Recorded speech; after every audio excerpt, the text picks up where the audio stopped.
mejor tarde. Mi nombre es Sonia Fox, colaboradora de la Fundación Protege a tus hijos. Gracias por estar una vez más en sintonía con Radionet Gracia. Traemos hoy un tema impactante: el comercio de bebés por monjas. Sí, aunque suene fuerte, así es, comercio, venta de niños. Pero iremos hoy a la raíz o a la base de este negocio mundial. Porque no solo se trata de robarse un bebé, sino comercializarlo, con la fachada de adopción a familias adineradas que quedaban altamente satisfechos al tener un hijo. Invitamos a la audiencia a que no se pierdan detalles de este nuevo destape que invita a la reflexión y a la investigación. Nosotros tenemos evidencia de los crímenes de las religiones y es natural que al desnudarse estas verdades nos encontremos con detractores que, ojo, sin investigar y sin estar informados, defienden un credo a causa de su opinión, pretendiendo estar del lado de una organización, en este caso la Iglesia Católica, sin detenerse por un minuto a pensar en cada víctima y en el porqué del silencio de la sociedad y sus gobernantes. Para aportarnos su experiencia y compartirnos evidencias del gran destape, nos acompaña Liz Forero, corresponsal desde Colombia para la Fundación Protege a tus hijos, y Diana Bonilla, corresponsal desde España. Reciba sin límites, Sonia, un saludo para toda la audiencia que nos escucha hoy a través de la mejor emisora para el mundo, Radionet Gracia. El mejor día también para todos, un privilegio poder participar de este programa en el que vamos a dar a conocer las evidencias de los crímenes de la Iglesia Católica que hasta ahora han sido camuflados con su doctrina, pero que ya es tiempo de que sean de conocimiento público, y no solo eso, sino que los responsables, la Iglesia Católica, reciba la justicia y el peso de la ley, y de la misma manera, aunque parezca un poco tarde, es importante la reparación de las víctimas. Diana, adelante. En el día de hoy vamos a estar hablando sobre el robo de bebés y abusos de monjas a través del Patronato de la Mujer en España, que eran algo como centros de acogida para jóvenes. También hablaremos de los famosos regentorios o maternidades, o en algunos casos de los preventorios que estaban en manos de las religiosas monjas. Muchas veces nos hemos preguntado cómo comenzó el negocio de robos de bebés en España. Algunas personas ignoran que esto comenzó mucho antes de los escándalos de los robos de bebés en clínicas de toda España, y que se llevaron a cabo con la complicidad de la Iglesia Católica y sus monjas, como ya hemos mencionado en otros programas. Pero una de las respuestas de cuándo se iniciaron estos robos puede estar en las maternidades que controlaba el Patronato de la Mujer con la Iglesia Católica, y que al parecer tenían como objetivo oculto de aprovechar los embarazos no deseados para abastecer la trama de comercialización que tenían bien montada y que funcionó, escuchen bien, hasta mediados de los años 80. Todo un negocio, porque en realidad era todo un negocio, y un negocio mundial. Mire, pero yo los invito primero a que recordemos dos conceptos bien importantes: el de moral y el de religión. Moral es una cualidad del comportamiento humano y es con respecto al bien y el mal, y la religión es un conjunto de normas y prácticas relativas a Dios. Como podemos ver, son muy similares. Nuestro tema de hoy se ubica en la sociedad española desde los años 50 y en adelante, como lo comentabas, hasta los años 80, y bajo la influencia moral y ética que imponía, porque era impuesta por la religión católica. Yo quiero que nos cuestionemos sobre algo. ¿Qué pasaba en aquella época a una niña que quedara en embarazo y no estuviera casada? Se le decía que era una prostituta, una pecadora, una persona sin moral. ¿Y quién argumentaba eso? Vamos, pues la Iglesia Católica, y lo transmitía a la sociedad amparado en una doble moral. Yo pienso que esta explicación es muy importante, porque eso que estoy hablando es un veneno religioso y ha influenciado el desarrollo social mundial.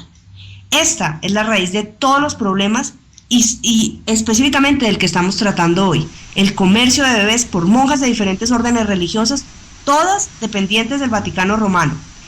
Estaremos comentando que ellos han sido partícipes de los delitos cometidos en los patronatos y en otras instituciones españolas. El Patronato de la Mujer fue una institución que se creó en 1942 y que acogía en estos centros a mujeres. Era como una mezcla de orfanatos y reformatorios. La finalidad de estos lugares era supuestamente, como ellos le llamaban, de buscar la dignificación moral de la mujer, especialmente de las jóvenes, para impedir, según ellos, su explotación, apartarla de los vicios y educarlas, como no, en su religión católica.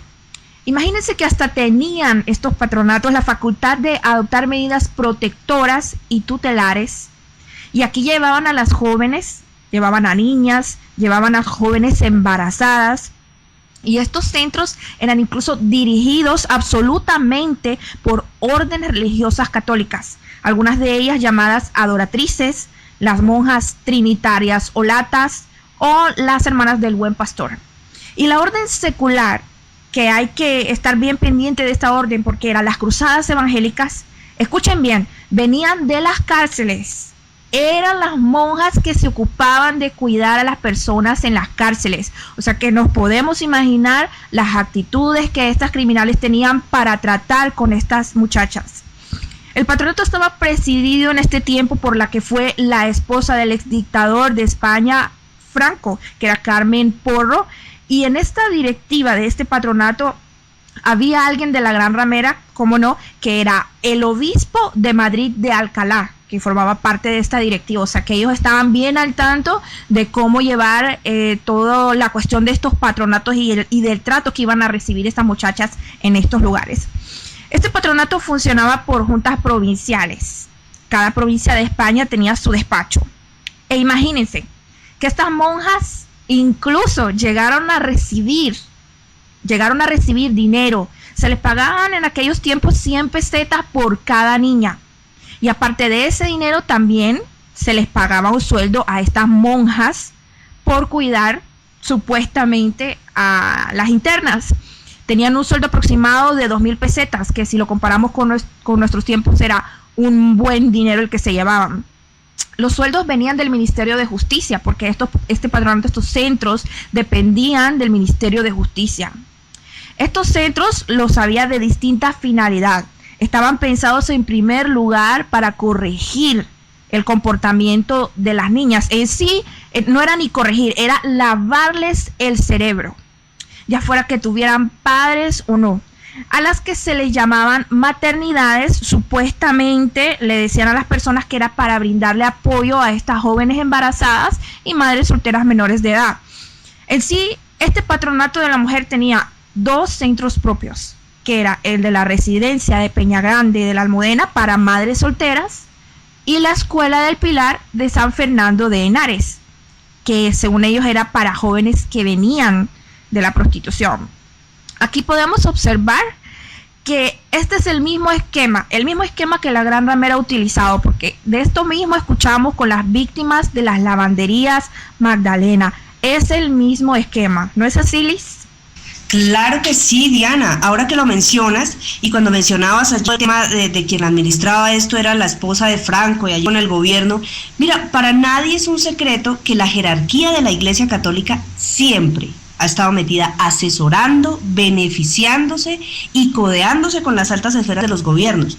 Por eso las monjas en España administraban y tenían total potestad sobre estos centros y ni siquiera eran supervisadas por el ministerio, pues del cual dependía la maternidad. Mira, un buen ejemplo de esta camaradería entre la Iglesia y el gobierno es un telegrama del Papa Pío XIII de aquella época que hizo llegar al presidente Franco el mismo 1 de abril de 1939, felicitándole por la victoria ante la República. Así decía el telegrama: agradecemos la deseada victoria católica, hacemos votos porque este queridísimo país emprenda con nuevo vigor sus antiguas tradiciones cristianas. Imagínate, o sea, el negocio ahí que tenían y fuera del hecho se escribían por aquí y por allá. Yo digo que estos detalles son prueba de que la Iglesia ha usado siempre su doble moral, y lo hacen desde el sacerdote de la esquina hasta el más alto jerarca de turno, al que ellos llaman papa, por supuesto, y esto es en todos los tiempos. O sea, esto no es del papa ahora saliente que acaba de renunciar, ni del papa de aquella época. Esto es desde el mismo momento que se crea este imperio llamado el Vaticano Romano. Además, ya hemos visto que este coctelillo ahí de jerarquía política y religiosa era el que dominaba la época de la que estamos hablando. Yo retomo el ejemplo de la niña embarazada. Mira, había niñas en embarazo desde los 11 años en estos centros, y la Iglesia Católica y el gobierno no se preguntaban, pero ¿a quién se le ha ocurrido tener sexo con una niña? Porque es que eran niñas. En cambio de hacerse esa pregunta y de buscar al que las había abusado, porque en muchos casos fueron abusadas por sus propios padres, por sus hermanos, por sus familiares, lo que hacían en esa doble moral era apartar a la niña, excluirla de la sociedad y llevarla a uno de estos centros para proteger la moral. Y se les consideraban pecadoras, sucias, prostitutas, provocadoras, también se les llamaba incompletas. Yo aquí, en esta palabra, voy a hacer un paréntesis, porque aunque estamos destapando los hechos sucedidos en el patronato en Peña Grande, es bien importante destacar que esta era una de las tantas instituciones que fueron administradas por monjas que tú ya allí arriba las habías mencionado. Algunos centros que podemos mencionar adicionales son los de Alarcón, la Correccional del Buen Pastor, la Casa Cuna Santa Isabel de Vigo, Siervas de la Dolorosa. Aquí viene la Maternidad Nuestra Señora de la Almudena en Peña Grande, de la que estaremos hablando, de la que estamos tratando en este programa.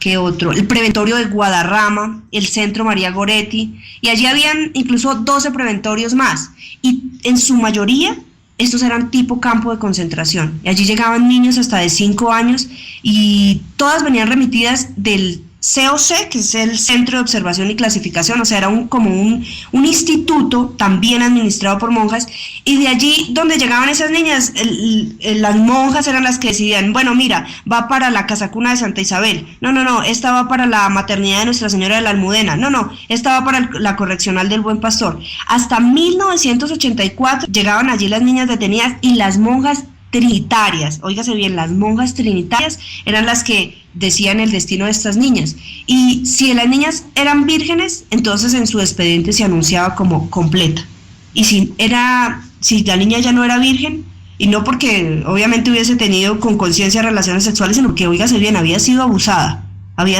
sexualmente, entonces en el expediente le colocaban incompleta. Y las que definían a cuál instituto iban y prácticamente su vida de allí en adelante eran estas monjas, y en su mayoría ellas no tenían ni estudio ni la capacidad siquiera para dirigir o administrar. Lo que a ellas les daba ese privilegio era su posición, prácticamente su investidura religiosa, porque no tenían ningún tipo de capacitación. Imagínate.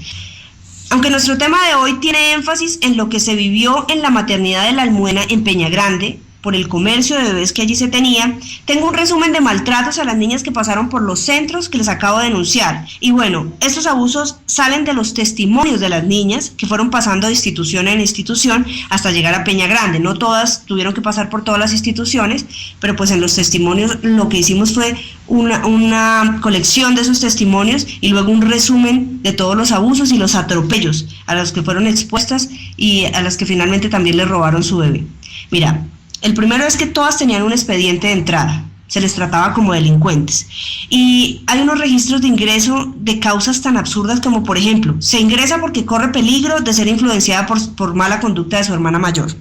O se ingresa porque se encontró en una fiesta. Se ingresa porque fue a un cine. O sea, prácticamente las arrebataban de la sociedad para llevarlas e internarlas allá. Algunas niñas menores de 15 años tenían que trabajar en maquinaria industrial, no podían ver la luz del sol. Para salir al jardín debían ser requeridas por el jardinero, siendo que el jardinero decía, no, requiero unas niñas para que me ayuden con las plantas. Pero si las niñas salían a ayudarle al jardinero, ellas sabían que tenían que tener sexo con el jardinero. Desafortunadamente, ellas mismas cuentan que por ver la luz del sol, ellas se sometían a esos abusos. Por ejemplo, niñas a partir de los 5 años a quienes les tomaban fotos desnudas y estas fotos se las vendían a los hombres del pueblo.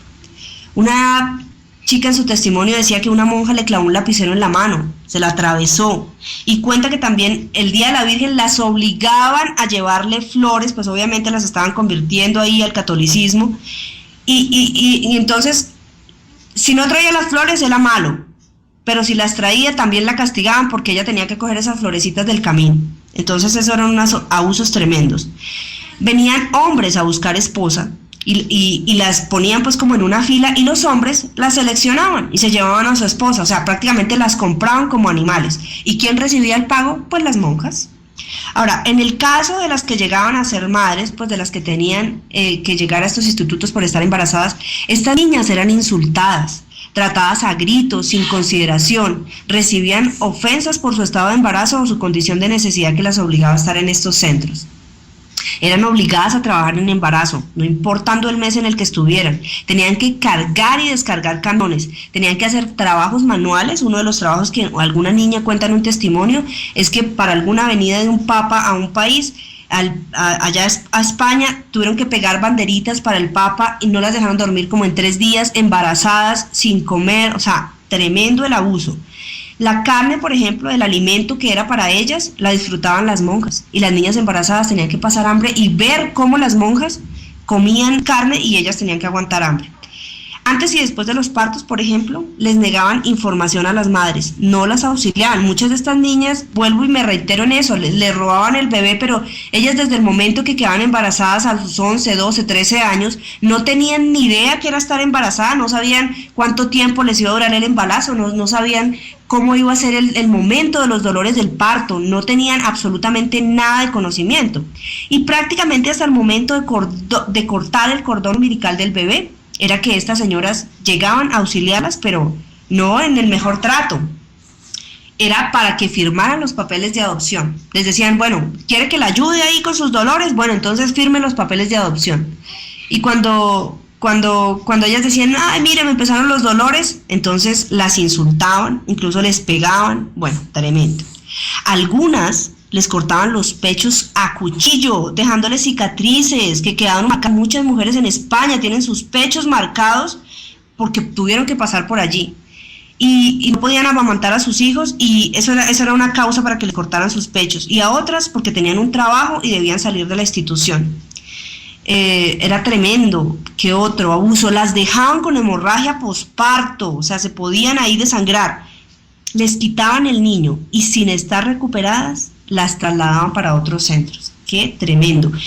Mira, otro castigo que les propiciaban era, por ejemplo, ellas estando ahí dentro del instituto, escuchaban por allá llorar a su hijo y no las dejaban subir a amamantar el niño hasta que no terminaran el trabajo que estaban haciendo. Y ellas, pues, tener que soportar ese dolor. Mira, todos estos tratos hacían que las niñas no tuvieran opciones. Todo el tiempo las persuadían que firmaran los documentos para entregar en adopción a sus hijos. Y lo hacían tanto con las que estaban embarazadas como las que ya habían parido a sus hijos, porque algunas hasta el momento del parto decían, no entrego al niño, no entrego al niño, no entrego al niño. Y cuando ellos decían eso, que no entrego al niño, no entrego al niño, entonces psicológicamente las maltrataban porque les decían, usted es una fracasada, una egoísta, es una mala mujer, es perversa, le está negando a su hijo la posibilidad de vivir en una familia adinerada. Bueno, y les daban malos tratos, así que las niñas, pues imagínate, en esas condiciones, al final terminaban inclusive cediendo a sus bebés porque se daban cuenta que sí estaban arrinconadas y no podían tener al bebé. Esto en términos generales. Yo creo que hay muchos, pero muchos abusos. Esto lo hemos sabido por testimonios de las niñas. Y también sabemos que el silencio es grande y que seguramente hay muchos más abusos que aquí no estamos mencionando, pero que los hubo, porque hay muchas niñas españolas que quieren olvidar aquella época y por eso guardan ese silencio. De todas maneras, es indignante pensar que según el gobierno estas eran instituciones de ayuda y orientación y además administradas por monjas. Qué ridículo, pero las monjas con este trato inhumano hicieron de estos institutos simplemente unos campos de concentración, y hasta el día de hoy nadie ha pagado por estos abusos y crímenes. Increíble, Diana, increíble que estos abusos se hayan presentado incluso hasta hace algunos pocos años. Y yo quiero insistir en que estos abusos se presentaron no solo en la maternidad de Peñagrande, sino en los demás centros administrados por monjas. Y debemos mencionarlos porque reiteramos que algunas de las madres a quienes arrebataron, a quienes le robaron a sus bebés, eran niñas que llegaban allí recluidas. Diana, ¿tú tienes el detalle de cómo llegaban a estos sitios estas niñas? Tremenda información, Liz, que nos estás dando, y yo recibo que las personas que están escuchando en estos momentos esta información están ahí tomando nota de todo lo que usted no sabía, todo lo que usted ignoraba acerca de las supuestas ayudas de que dicen estos religiosos que le han dado a las personas. Toda una mentira. Vamos a hablar de lo que el patronato hacía para internar a estas chicas, cómo era su modus operandi para llevar a estas chicas y llenarlos de jóvenes para poder cobrar dinero. Este patronato tenía, junto con la iglesia, vigilantes, que eran como una guardia femenina. Pues estas guardias se movían a través de la ciudad, a través de fiestas, se metían en los cines, iban a los bailes. Imagínense si a usted la miraban dándose un beso, o con alguna ropa, como le llamaban ellos, una indumentaria inadecuada o hippie, pues ellas iban y denunciaban a la policía. Cualquier expresión que a ellas no les gustara, ya fuera desnudismo, promiscuidad, o que era una vulneración de la moralidad católica, pues ese era un motivo para que a usted la cogieran y la llevaran y la internaran en uno de estos lugares. También sabemos que estas chicas eran muchas veces denunciadas por sus propios padres, o por alguna vecina, o por el párroco, o por unas visitadoras sociales que existían en estos tiempos, que por cierto eran católicas. Estas visitadoras sociales tenían por obligación que ser católicas. Pues supervisaban a estas personas, a las niñas, las cogían y las ingresaban, escuchen bien, hasta cumplir la mayoría de edad. No es que las ingresaban ahí para que estuvieran un mes, 2 meses, no. Podían estar años ahí, hasta cumplir incluso 21 o 25, según ellos decidieran. Si ellos miraban de que ya estaba rehabilitada, pues entonces la dejaban salir. La administración de estos centros estaba a cuenta, como lo mencionamos antes, de las cruzadas evangélicas, y esto es muy importante tenerlo en cuenta. Por eso la maternidad de Almudena estaba dividida en zonas, o sea, era tipo cárceles. Recordemos que las monjas de las cruzadas venían de las cárceles. O sea, imagínense que no había comunicación entre estos lugares. Estaban en diferentes condiciones. La zona del patronato se subdividía en módulos, en donde se clasificaba a las chicas. Estaba también la zona llamada de pago, es decir, imagínense que en estos tiempos, con la moral católica, pues los padres de estas niñas, al ver que sus hijas quedaban embarazadas, pues pagaban a estos centros de estas monjas para que internaran a sus hijas, y que de esta manera la sociedad no se diera cuenta de lo que para ellos era una vergüenza de tener una hija embarazada. Pues esto es lo mismo que sucedía en Irlanda. En Irlanda hacían lo mismo. Estas monjas internaban a las chicas, cobraban por tenerlas ahí, les pagaban por ello, recibían un sueldo. ¿Y usted quién cree que se quedaba con el dinero de esos niños que vendían? Porque muchos padres daban el consentimiento para que sus hijas dieran a sus niños en adopción. O sea que además de cobrar dinero, de que el Estado les pagara, de que los padres les pagaran, también se quedaban con el dinero de estos niños que vendían. La Iglesia Católica a lo único que le ha importado siempre es el dinero. El único Dios que el Vaticano conoce es el dinero. Eso es lamentable, pero es verídico, y digo lamentable porque es que en verdad solo les importaba el dinero, y el tema es que por su falsa apariencia de piedad, la misma sociedad las encubrió. Mira que con lo que tú decías de las zonas de pago, de los padres que pagaban para que le estuvieran allí su hija, nosotros tenemos conocimiento de que en esas zonas, una menor que no soportó que le quitaran a su hijo recién nacido, se quitó la vida allí mismo. Eso fue en Peña Grande, pero pues obvio, como hemos dicho, nadie hizo nada en contra de las monjas. Es increíble. Y también sabemos que en noviembre de 1983 las cruzadas evangélicas abandonaron la dirección de la atención del reformatorio femenino de San Fernando de Henares. Y eso fue por el escándalo de la muerte, el 19 de septiembre, de una joven interna de 15 años que se llamaba Inmaculada Valderrama, que cayó desde la ventana de un tercer piso a un patio interior.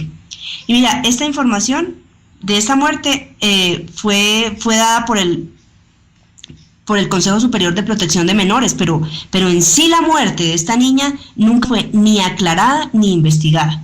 Fue la más sonada, obviamente, pero no la única muerte, porque hubo más muertes allí de internas, y incluso muchísimos intentos de suicidio por el maltrato que estas niñas allá recibían. Es que era impresionante. Pero claro, las monjas eran bien astutas. ¿Sabes por qué se escudaron en que no hubo muertes y que las que intentaron suicidarse no era a causa de los maltratos de ellas, porque dentro de las internas había algunas con dictamen de problemas mentales. Y ellas no recibían, estas niñas que tenían, entre comillas, problemas mentales, ellas no recibían ni tratamiento especial ni una ubicación especial dentro de la institución. Simplemente tenían, digamos que en su expediente habían sido ingresadas con problemas mentales, pero no tenían ningún tipo de cuidado especial ni nada por el estilo. Pero claro, como esas niñas estaban allí, cuando había un intento de suicidio, ¿qué decían las monjas? No, esa vez era una de las que tenía su problema mental. Entonces, así, lo fácil era decir que los intentos de suicidio o las muertes eran de las niñas que sufrían de trastornos. Increíble. Y mira que las monjas lo tenían todo cubierto, especialmente pues el comercio de bebés que se realizaba allí, que es de lo que estamos hablando, y lo hacían principalmente con las internas que estaban totalmente desamparadas, porque al final del día, cuando estas niñas estaban en la zona de pago, pues los familiares las llamaban, estaban pendientes, las monjas recibían ahí su dinero, entonces no podían porque quisieran con estas niñas, pero había unas niñas que sí estaban totalmente desamparadas, a las que echaban de la casa o a las que nadie venía a visitar. Entonces, digamos que tenían una estrategia y era tratar de persuadirlas para que aparentemente dieran el bebé en adopción. Y la forma de presionarles era diciéndoles, mira, aparte, no seas egoísta, entréganos al niño, que tú no puedes cuidar a este niño, va a estar desamparado en el mundo, etcétera, etcétera. Así que va a venir una familia y le va a dar una buena vida cristiana y mejor que eso no puede haber nada. Entonces, todo el tiempo era dele con este tema a estas niñas para que entregaran a sus bebés y mejor aún, que ellas les cubrían la espalda, o sea, que tranquilas, que entregaran el bebé y que para que estuvieran bien les daban algún dinero. Claro, dinero que por supuesto era una pequeña parte de lo que les pagaban a ellas los padres que adoptaban a estos bebés. Fíjate que cuando no aceptaban antes del parto entregar a su bebé, en el momento de los dolores del parto, les ponían unos documentos de color azul que algunas recuerdan en sus testimonios y las hacían firmar. O sea, una niña que no sepa que es un dolor de parto, sufriendo un dolor de esos, les dicen, ¿quiere que le ayude con este dolor? Fírmeme acá. Pues no les quedaba más remedio que firmar. Así que legalmente, fíjate que inclusive legalmente, tenían estas niñas que por desconocimiento e ignorancia total habían firmado sus papeles, ellas legalmente tenían 6 meses de plazo para arrepentirse de haber firmado y reclamar. Pero imagínate lo que hacían. Si se arrepentían o si decían, no, mire, es que yo no sabía. Claro, ya imagínate, cuando ha pasado el momento del dolor del parto, cuando tú escuchas por allí llorar a tu hijo, tú ya lo quieres tener en tus manos, pero resulta que ya habían firmado los documentos, imagínate. Entonces ellas reclamaban y decían, no, devuélvame a mi hijo. Y las monjas, ¿sabes qué les decían? No, usted ya firmó. Y si ya firmó y sigue reclamando, va a parar a la cárcel, así que mejor deje de solicitar a su bebé. Entonces, el dolor de estos testimonios es impresionante. Mira, otra forma de que le robaban el bebé, si no conseguían la firma, obviamente, esperaban a que el bebé presentara alguna leve molestia, algún malestar pequeño, se lo quitaban a la mamá, se lo llevaban a lo que se llamaba allí el botiquín y nunca bajaba nuevamente el bebé. Así que si leen ustedes los testimonios de estas niñas, le tenían terror a que sus hijos se enfermaran, porque sabían que si subían al botiquín, nunca más lo volverían a ver. ¿Y qué les decían a estas madres? Les decían que su bebé había enfermado y había muerto, punto. Tremendo. Mira, otra situación impresionante es que las madres embarazadas, para evitar esto, y pues como claro, escuchaban allí, no, subió al botiquín, algunas para evitar que el bebé naciera ahí, que se lo fueran a robar, se volaban por la barda embarazadas de 7, 8, 9 meses, se lograban tirar por la barda y lograban escapar, pero las monjas las buscaban en las casas, las encontraban y las regresaban al centro. Eso era lamentable, o sea, no las dejaban salir de allí, y si uno pregunta, pero ¿por qué no? ¿Para cuidarlas? Claro que no, porque si las embarazadas se volaban, se les acababa el negocio. Entonces tenían que tener ahí niñas embarazadas para tener pues obviamente su negocio. Algunas niñas las convencían, qué cosa tan impresionante, las convencían que redimieran su vida y las volvían monjas. Las volvían monjas y algunas terminaron incluso casadas o algunas siendo monjas, tuvieron allí sus hijos en la maternidad y los dieron en adopción. porque como eran monjas, no podían enterarse que salían sus bebés. Este tema es una tremenda bomba de todas las cosas terribles que sucedieron allí y que nadie ha sido capaz de decirlas. Bueno, más adelante tú vas a mencionar allí que sí hubo hay una escritora española con unos pantalones increíbles, que sacó a la luz todos estos abusos, pero en las instalaciones de Peñagrande, yo no quiero que se me olvide este dato y es impresionante. Mira, se cuenta que fue a un colegio y se cuenta que les daban vacaciones a mitad de semana y las niñas del colegio se preguntaban, bueno, pero ¿por qué nos dan vacaciones a mitad de semana? Pues porque venían los matrimonios a escoger a los bebés. Y hay un dato más escalofriante todavía. ¿Recuerdan el doctor Vela? Pues el que tenía una clínica por allá a pocas cuadras de Peñagrande y todo el tema de robo de bebés, de este doctor Vela. Pues este doctor era el profesor de este colegio que les estoy mencionando. Daba clases de enfermería a las internas y a las monjas. Imagínense, o sea, esto era el colmo de lo asociados y de todo lo sistemático y bien organizado que estaba este negocio de robo de bebés. Y antes de que se me olvide, tengo pendiente recordar que en el año de 1980, en noviembre y diciembre, hubo 2 incendios en esta maternidad, en la de la Almudena, en Peñagrande, y también quedaron sin investigar. Fueron noticias en los periódicos llamados Suceso y el periódico ABC, pero lo menciono porque situaciones como estas, y como tú, Dianita, lo has mencionado, las hemos visto en otros centros dirigidos por la Iglesia Católica, en otros países.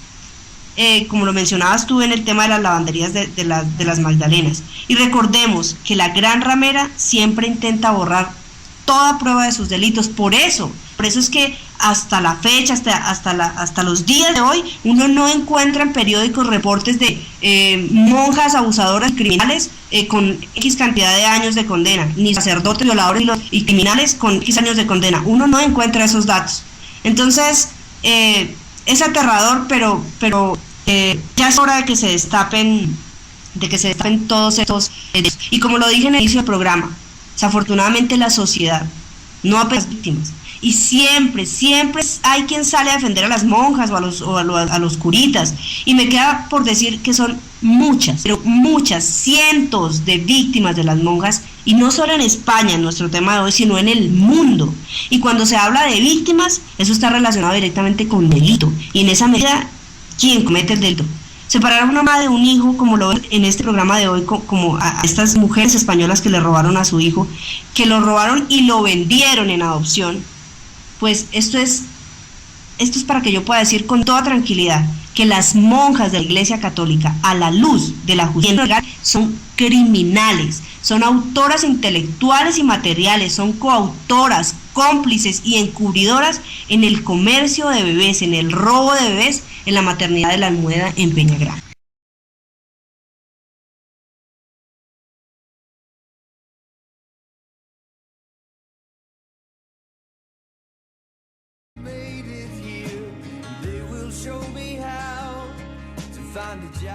El día 5 de noviembre del año 1972 y era domingo, era un día festivo. Y ella ingresa a las 12 del mediodía y a las 1:05 es cuando se pone de parto. Aquí consta de que no hay fisura, no le tienen que hacer fisura, ni le intervienen en nada, sino que es un parto normal, la tiene normal. Y todo muy bien, incluso le enseñan la niña, a mi padre también, la enfermera le enseña a la niña. Es un parto normal que viene, bueno, ya precipitado porque la niña trae la cabeza fuera. Ya de urgencia van con la cabecita, mi padre la va aguantando y se sorprenden porque al llegar al hospital una enfermera que les atiende le dice no, el paritorio está ocupado, súbete hasta la 5ª planta con la cabeza fuera, que eso ya es que da un empujón y sale fuera. Echan a 2 hombres de una habitación que ni siquiera era un paritorio, ni un quirófano ni nada, y en esa habitación le termina de sacar a la niña.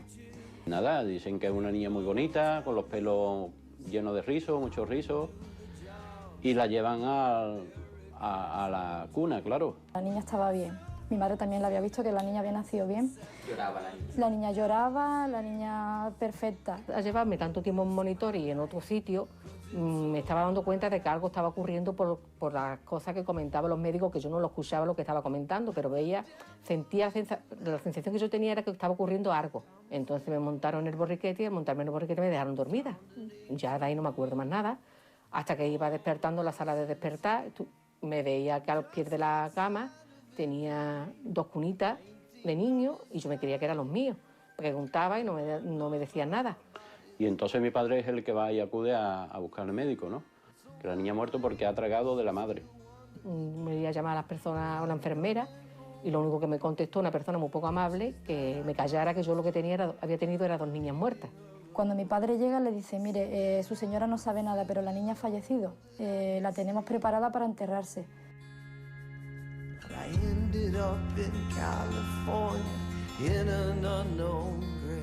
Las primeras sospechas de que los bebés realmente no fallecieron vienen por las incongruencias en las causas de la muerte.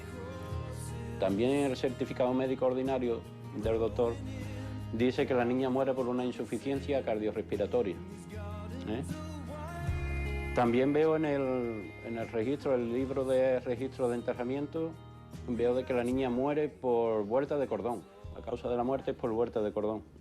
Me sorprende mucho cuando veo 4 fetos en el mismo día. Fallecen 4 fetos en el mismo día o lo entierran en el mismo día.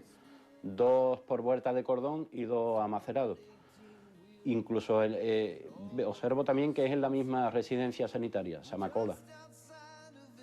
En esa misma clínica, Zamacola, en Cádiz, en cuyo solar se encuentra el actual Hospital Puerta del Mar, un ginecólogo firma el certificado de la muerte de la hermana de Rosario que dice que murió por ser prematura, cuando el embarazo duró, en realidad, 9 meses. Lo que sí hay son los papeles que mi padre firmó ese día con el nombre de mi madre, que eso es sorprendente, que es lo que mi padre no pudo leer, que pone que la niña tiene 7 meses de gestación. Mi madre iba a término el embarazo, era de 9 y más que cumplía que iba. Lo que me quiere dar a mí a entender es que le falla el corazón porque es prematura. Ese es el certificado médico que mi padre también firma, y firma este ginecólogo. Porque prematura no era, no le puede fallar el corazón por ser prematura porque no era prematura. Que la niña está anotada al entierro, pero como feto macerado. Un feto macerado es un bebé que ha fallecido en la barriga de la madre como mínimo 2 meses antes del alumbramiento. Se macera con el líquido amniótico, se vuelve rojizo y nace de otra manera. O sea, nace muerto directamente. Si mi hermana estaba viva y dura 20 horas, es imposible que fuera un feto macerado. Esta era la clínica García Morato, en Sevilla, actual Hospital Virgen del Rocío. Allí se certificó la muerte de las gemelas de Félix, aunque los documentos también muestran incongruencias. En el papel del juzgado que está el legajo de aborto pone agnosia por asfixia. La autopsia de ahí del Hospital Virgen del Rocío pone una macerada del 3er grado y que la otra también estaba muerta. Me vuelvo a reafirmar de que podía que una fuera muerta, pero que la otra está viva. Me reafirmo porque es que yo me la sentía y no me pueden ni decir que estaba muerta, llevaba tiempo en mi barriga, porque eso fue imposible.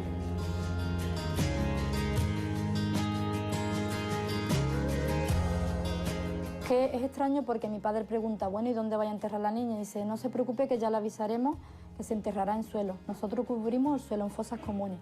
Mi padre accedió porque tampoco tenía dinero ni seguro para pagar un entierro, ni no dijo nada y accedió a eso. Entonces mi padre le dice que quiere ver a su hija, que aunque haya fallecido, claro, era una persona, un chaval con 33 años. Él quería ver, se derrumbó, pero él quería ver a su hija.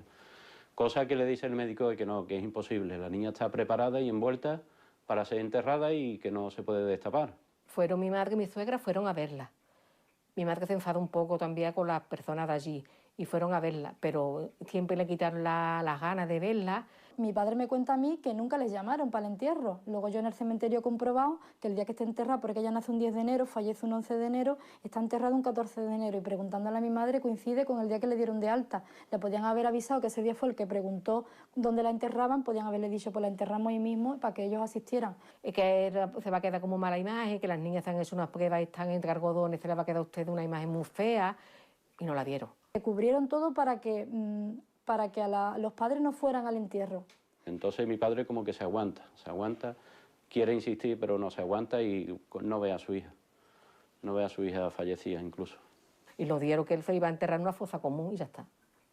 Sí, a la niña la entierran en el cementerio de Cádiz y cuando transcurre una fecha, creo que son 7 años, le hacen un traslado a una fosa común.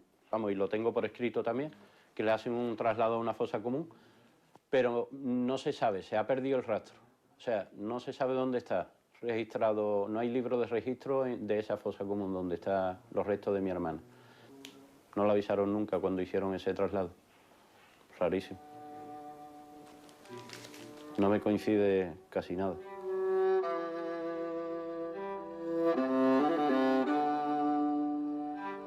¿Qué puedo yo pensar? Que la han robado. Mi padre decía, se la lleva una enfermera, seguro que se la lleva una enfermera. Un día que me estaba yo arreglando para salir a la calle, me dice, cuando tú te vayas, cuando salgas a la calle y te veas a una niña que pueda tener un año más que tú, que parecía tu edad, de tu altura, que se te parezca a ti, pregúntale si tiene una mancha de nacimiento, un antojo en un muslo grande, de color marrón. Y le digo, ¿y por qué? Y me dice, bueno, porque yo tuve una niña un año antes de nacer tú y dijeron que se murió y yo nunca la vi muerta. Ponerme a pensar que me la había encontrado todavía es que me da miedo. Tengo terror. Es una cosa que me quita el sueño y lo estoy evitando.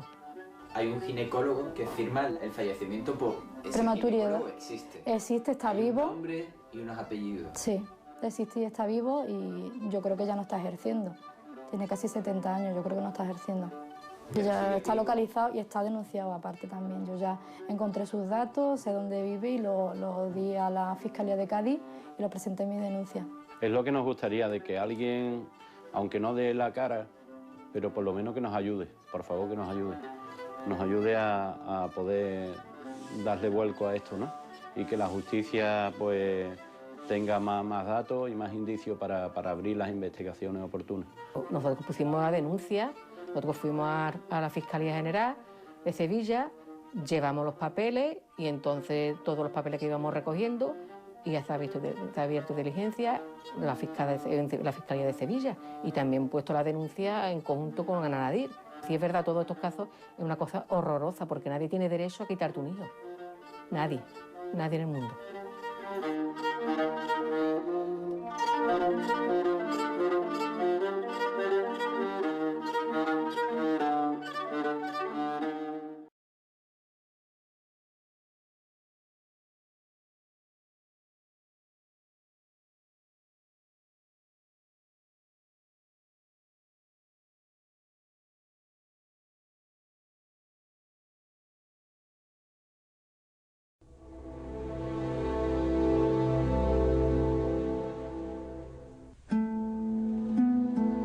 Minutos antes del parto se avisaba a la compradora del bebé para que acudiese al hospital.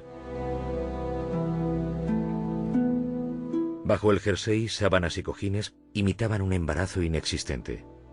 Entraba en una sala contigua y esperaba a que le trajesen al recién nacido.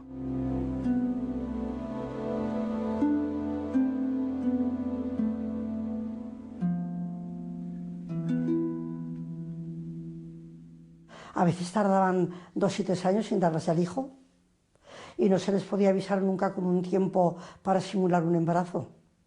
Que a lo mejor les decían con 8 días de tiempo, tal día puede usted venir a recoger al menor a tal hora a la maternidad y pregunte por el señor director y tal. Los engañaron también.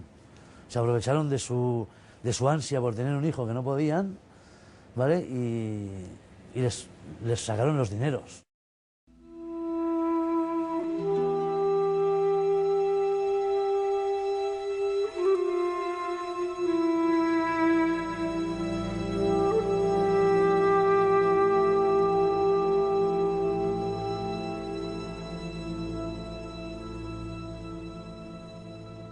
Le contaron una milonga, le contaron de que mi madre era una niña joven, de 13 y 14 años, que procedía de una familia adinerada del País Vasco y que, bueno, un compañero del colegio la preñó y como en aquella época estaba muy mal visto, pues la pusieron en un hospicio para que, bueno, ocultaran el embarazo. Con mi madre últimamente he hablado y, bueno, la mujer me ha dicho que ella no sabía que pasaba esto, ¿no? Ella se pensaba que estaba haciendo una buena labor, ¿no? Que estaba cogiendo un niño que era de una drogadicta o de una prostituta o que estaba solo porque los padres habían muerto en un accidente de tráfico. ¿Pero por qué le hacían pagar? No cuesta nada, si ese niño nace, lo dan a deducción, hay una familia, que en este caso serían mis padres, esperando, pagan los gastos de rigor que eran en aquella época, que pueden ser 3, 4, 10.000 pesetas y ya está. Porque el hijo nunca se compra. Siempre decía el director, los hijos no se compran. Ahora lo del dinero, intermediarios y tal, tampoco yo no puedo decir nada, porque eso no lo he vivido. Yo me supongo, doy por hecho, que si el médico le dice, oiga, mire, le vendo un niño que le acabo de robar, no hubieran vendido ni uno, porque estamos hablando de 300.000 niños.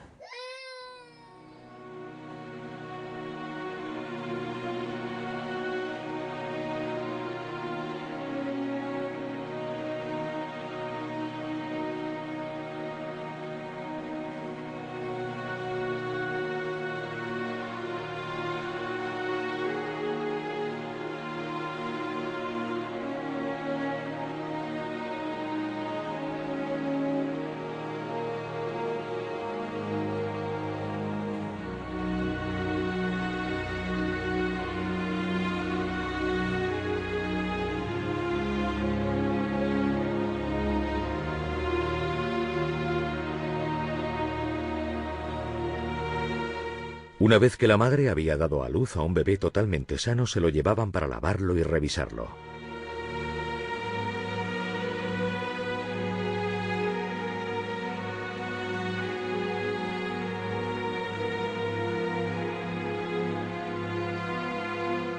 Pero tras una larga espera, volvían con la triste noticia de la muerte del recién nacido. En la otra habitación, la madre adoptiva se desprendía del relleno de tela y el abogado efectuaba la compra del recién nacido. Después, médico y él preparaban la partida de nacimiento. El bebé robado se convertía en hijo biológico con tan solo una firma. La parturienta, al querer ver el cuerpo inerte de su hijo, recibía una negativa. Le decían que le provocaría un trauma insuperable. Pero si alguna insistía más de lo esperado, tenían preparado un bebé muerto en el congelador, listo para enseñar y no levantar sospechas.